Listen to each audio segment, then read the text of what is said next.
Assalamualaikum warahmatullahi wabarakatuh. Dengan saya Syarifah Aini, calon guru penggerak angkatan 11 dari Kabupaten Tanah Bumbu, akan memaparkan tugas koneksi antar materi modul 1.1 dan modul 1.2.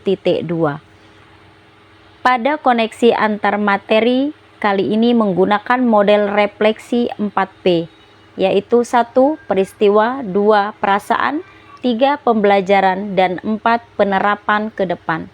Peristiwa yang paling penting dan menantang bagi saya setelah mempelajari modul 1.1 yaitu saat saya mengetahui pembelajaran yang sesungguhnya berpihak pada murid dan guru harus bisa menuntun serta mendidik dengan penuh kesabaran dan setulus hati.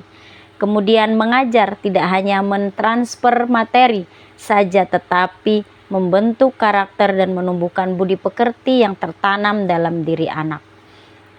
Kemudian peristiwa yang paling penting dan menantang bagi saya setelah mempelajari modul 1.2 yaitu saya harus mengimplementasikan nilai dan peran guru penggerak untuk menciptakan profil pelajar Pancasila, di mana peran seorang guru tidak hanya di kelas saja, namun harus bisa berkolaborasi dan melibatkan semua pihak. Kaitan antara modul 1.1 dan modul 1.2 yang saya pahami adalah setelah saya mempelajari filosofi Ki Hajar Dewantara, saya memahami bahwa pendidikan itu menuntun karena guru sebagai pemimpin pembelajaran tidak hanya mentransfer materi, namun harus bisa mendidik dan menumbuhkan budi pekerti, dan pembelajaran itu harus selalu berpihak kepada murid. Perasaan. Ketika hal itu terjadi, saya merasa seperti bagaikan tersadar dari mimpi yang panjang dan menyadarkan saya terhadap apa yang sudah saya lakukan selama ini. Sehingga saya berpikir untuk bisa menjadi seorang guru yang lebih baik lagi dan melakukan perbaikan dalam proses pembelajaran serta harus mendidik dengan kodrat alam dan kodrat zaman yang tentunya berusaha menerapkan nilai dan peran guru penggerak. Pembelajaran. Sebelum peristiwa itu terjadi, saya berpikir bahwa pembelajaran itu tidak berpusat pada murid, namun gurulah sebagai pusat pembelajaran yang bertugas mentransfer materi semata dan fokus pada aspek penilaian kognitif saja tanpa memperdulikan nilai-nilai karakter.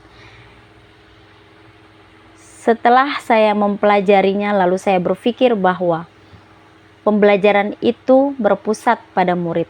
Guru hanya sebagai fasilitator saja. Guru tidak hanya memberikan pengajaran, tetapi juga menuntun, yaitu memberikan pembinaan dan dengan penuh kesabaran. Guru membina, menumbuhkan karakter murid dengan ketulusan hati. Kemudian setelah saya mempelajari filosofi Ki Hajar Dewantara, maka penerapan ke depan yang akan saya lakukan adalah pembelajaran yang berpusat pada murid dan melibatkan murid secara langsung dalam proses pembelajaran dengan memperhatikan tumbuh kembang karakter dan budi pekerti. Sekian, terima kasih. Assalamualaikum warahmatullahi wabarakatuh.